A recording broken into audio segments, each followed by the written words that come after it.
Halo rekan-rekan, salam sehat. Ketemu lagi dengan saya di channel Sehat dan Lumati.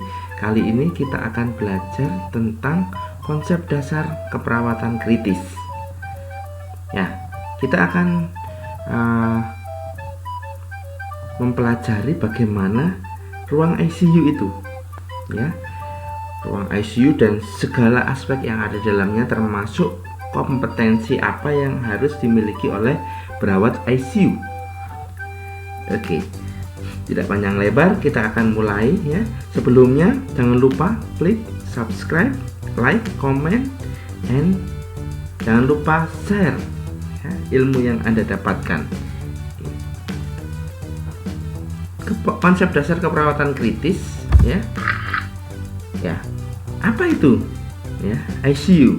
ICU ini adalah tempat ya, atau UP, unit perawatan intensif, adalah tempat atau unit tersendiri di dalam rumah sakit yang menangani pasien-pasien gawat karena penyakit ya, baik penyakit karena trauma atau penyakit karena komplikasi yang lainnya, macam-macam ya, atau mungkin operasi ya, untuk operasi ya. ICU ini sebenarnya merupakan cabang ilmu kedokteran ya, yang memfokuskan diri dalam bidang life support ya. Bidang life support berarti untuk penopang kehidupan atau organ support pada pasien-pasien yang sakit kritis, yang sakit berat, atau yang membutuhkan monitoring intensif atau khusus ya.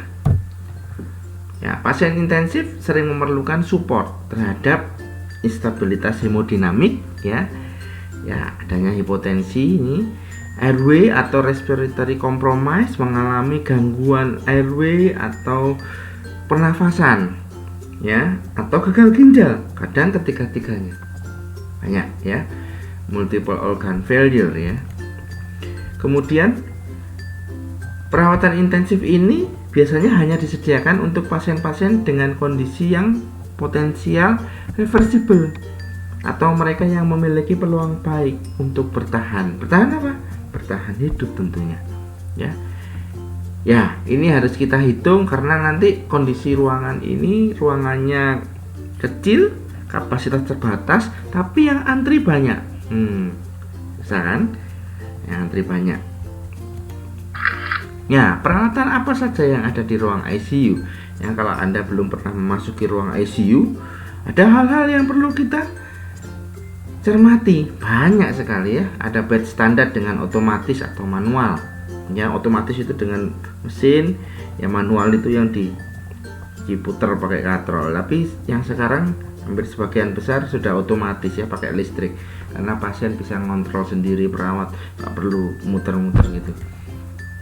Ya, kedua, monitor EKG ini selalu ada ya, standar ini. Kemudian ventilator ini adalah alat penopang pernafasan ya, atau respirator ya, banyak yang menyebut yang seperti ini. Jadi alat ini menggantikan fungsi pernafasan atau fungsi paru dari pasien ya. Kemudian oksigen sentral, ada oksigen tapi dia terpusat ya, di pusatnya rumah sakit misalnya, ada tempat khusus. Nah, ini tinggal kita menyambungkan dengan dengan kanul ya, tidak perlu cari-cari tabung oksigen dan sebagainya. Suction sentral ya, penyedot untuk mengambil benda asing yang berupa slime biasanya ya, berupa sputum atau air liur ya, atau macam-macam ya, cairan yang ada dalam saluran pernafasan biasanya ya. Kemudian stop kontak, ini harapannya minimal ada 15 stop kontak. Kok banyak sekali Pak? Ya, stop kontak ini tidak boleh gandeng-gandeng ya, panjang sampai pakai T, pasang, nah, itu tidak boleh. Oke. Infus pump, nah infus ya, ini nanti kita akan lihat satu persatu ya. Nah, ini gambarannya ruang ICU seperti ini ya. Ini ada ini pasien saya ini dulu, orangnya sepuh, pasien post kateterisasi jantung ya. Kemudian ya, ini tidurnya prone ya, karena sudah bisa tidak terpasang alat-alat. Nah, bagaimana kalau seperti ini? Ini pasien saya juga, ini Tuan K ya. Ini terpasang alat-alat banyak sekali ini. Ya, ada ventilator, ada infus pump di sini banyak ya. Kemudian ada monitor EKG. Ya, ini mejanya, ini dari luar ya. Gambarnya. Nah, ini tempat tidur yang bisa naik turun secara otomatis ya. Ini ada kontrolnya, lebih canggih. Oke, ini adalah ruang ICU. Ini lihat, coba lihat stop kontaknya banyak, 1 2 3 4 lainnya banyak sekali stop kontaknya di sini. Alat-alat termasuk oksigen sentral ada di panel yang ada di belakang pasien ya. 1 2 3 4 5. Nah, ini masih banyak lagi. Ya, yang jelas apakah harus 15? Tidak harus ya. Tapi paling tidak ya minimal 7 biasanya. Kenapa?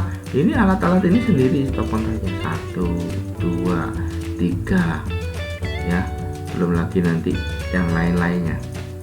Oke. Nah, nih. Ini stop kontaknya sudah kelihatan di bawah ya. Ini ya, coba dilihat ya, coba dicermati apa saja yang ada di ruangan ini ya. Apa saja yang ada di ruangan ini, Anda pikirkan, inilah ruang ICU ya, ruang perawatan intensif di mana pasien ini berada sendirian tanpa keluarganya. Kenapa kok tanpa keluarganya? Karena keluarga ada di luar. Kita tidak perkenankan masuk ya, masuknya hanya beberapa waktu karena semua pelayanan dilakukan oleh perawat ya, full. Oke. Nah, pasien kritis apa itu ya? Pasien kritis adalah mereka yang mengalami disfungsi atau kegagalan dari satu atau lebih organ ya, dan kelangsungan hidupnya tergantung dari pemantauan instrumen canggih dan terapi yang kompleks ya. Kemudian ada juga yang ngomong ya, dari RAP 2007, ini sudah lama juga ya. Pasien dengan perubahan fisiologi yang cepat memburuk ya, mempunyai intensitas defek fisiologi satu organ ya, kelainan atau gangguan satu organ ataupun mempengaruhi organ yang lain ya, sehingga merupakan keadaan kritis yang dapat menyebabkan kematian ya. Dari Departemen Kesehatan Inggris ya, tahun 2000 ini masih kita pakai gambarannya ya. Ada tingkat-tingkat dari keperawatan kritis ya, pasien yang dirawat kritis ya. Ini tingkat 0, tingkat 1, tingkat 2, tingkat 3. Tingkat 0 ini pasien yang dapat terpenuhi perawatannya dalam ruang perawatan normal ya.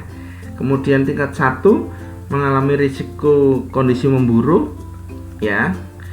Ini biasanya masih di tempat ruang perawatan biasa juga ya. Tingkat 2, nah observasi yang lebih tinggi ya, biasanya di tingkat perawatan yang lebih tinggi, high care unit ya, di bawah ICU ya. Kemudian yang ketiga, tingkat 3 ini pasien yang membutuhkan pernafasan lanjut, bantuan pernafasan dasar, bantuan setidaknya 2 organ, misalnya pernafasan dan jantung ya. Nah, meliputi semua pasien kompleks yang membutuhkan bantuan untuk kegagalan multi organ ya. Gagal jantung awalnya, kemudian diikuti gagal paru ya, satu paket, kemudian diikuti dengan gagal ginjal sebagai organ pertama yang dikorbankan pertama kali. Ya, luar biasa ya. Ya, tujuan keperawatan kritis ya, tujuan keperawatan kritis di sini atau keperawatan intensif ya. 1, menyelamatkan kehidupan. Ini yang pertama ya, pasti menyelamatkan kehidupan terlebih dahulu. Kemudian mencegah kondisi memburuk, komplikasi melalui observasi dan monitoring yang ketat ya. Kemudian meningkatkan kualitas hidup pasien dan mempertahankan kehidupan ya, supaya nanti ketika dia keluar dari ICU tetap optimal ya, tidak cacat ya, kualitas hidupnya tetap baik ya, mengoptimalkan kemampuan fungsi organ tubuh. mengurangi angka kematian dan kecacatan, ya. Kemudian termasuk mempercepat proses penyembuhan pasien, ya.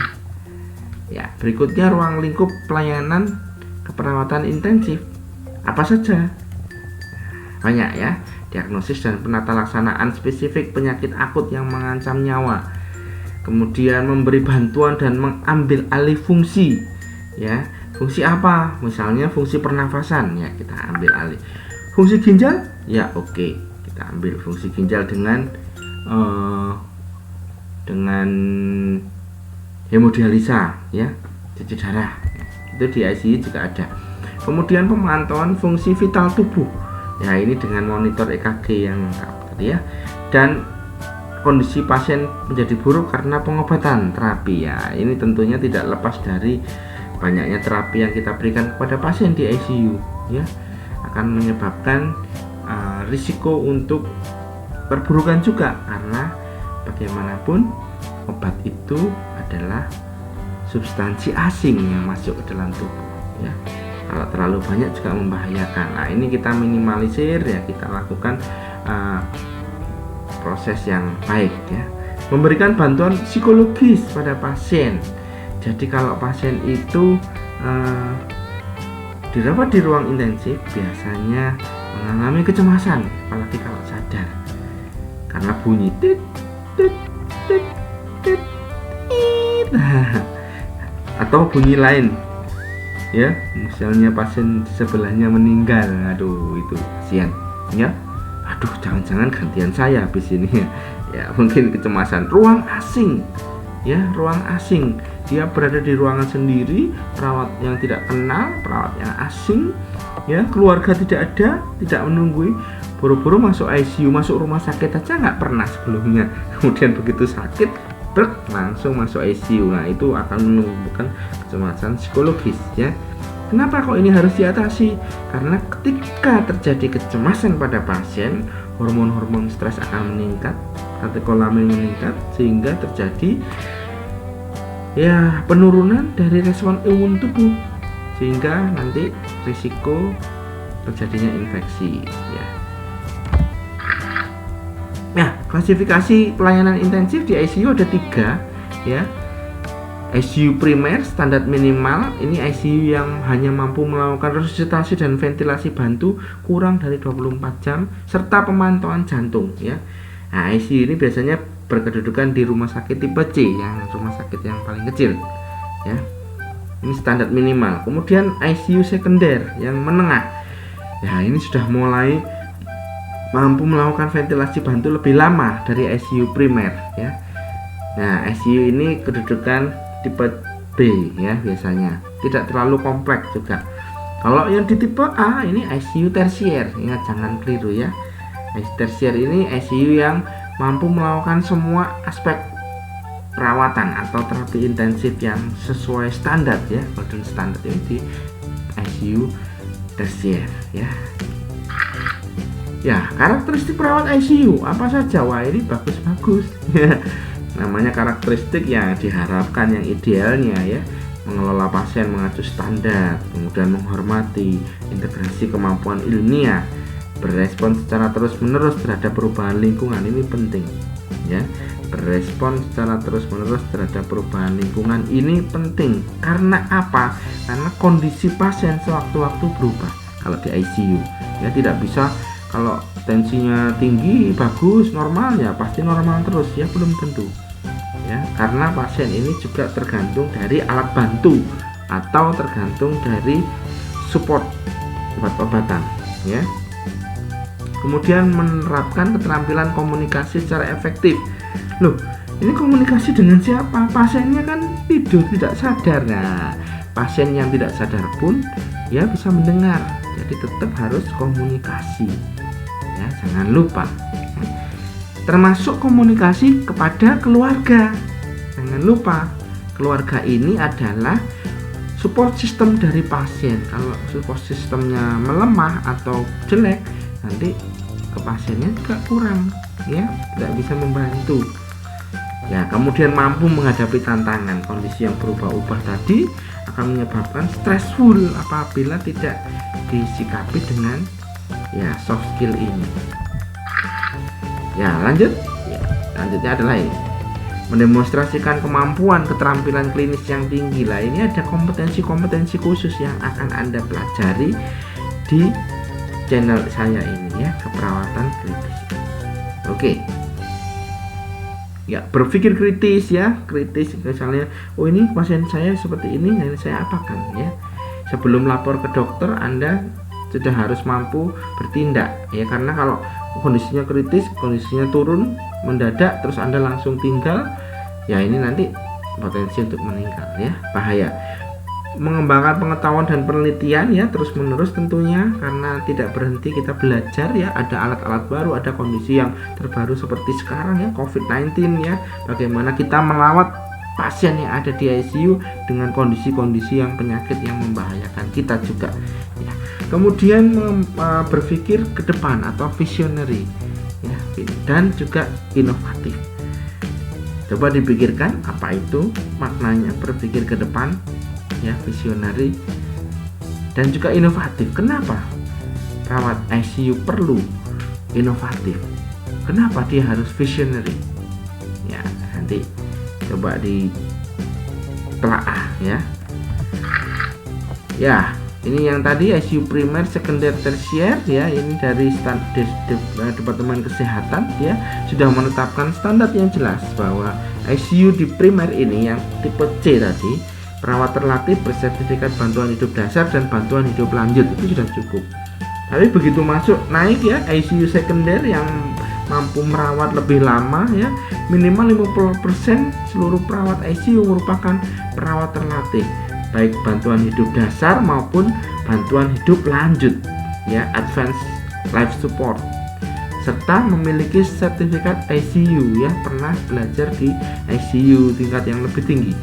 Ya, kemudian ICU tersier ya, minimal 75% dari seluruh perawat ICU merupakan perawat terlatih ya, dengan kompetensi-kompetensi yang banyak sekali ya. Bagaimana dengan ketenagaannya di ICU ya? 1:1 ya menurut Hartigan ya. Dilihat dari aspek kestabilan kondisi pasien, kompleksitas kasus, stresor di luar penyakit ya, atau kemampuan untuk pulih ya. Misalnya saya merawat pasien di ruang 1 ya, kondisinya full ya, dengan ventilator, kemudian ditidurkan, knockdown ya, dengan menggunakan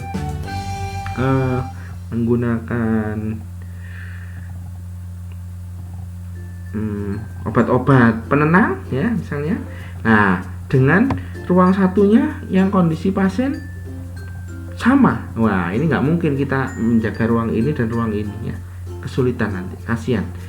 Untuk perawat stressful ya, belum nanti ngisi lembar observasi dan memberikan tindakan, nggak selesai, kerjaannya tidak akan selesai ya. Oke, apakah ada pertanyaan sampai di sini? Ya, bila ada pertanyaan silakan nanti klik komen di bawah untuk bertanya ya, saya akan upayakan menjawab ya segala pertanyaan Anda. Terima kasih, semoga bermanfaat untuk Anda semua. Jangan lupa klik subscribe, like, dan share. Salam sehat, tetap semangat.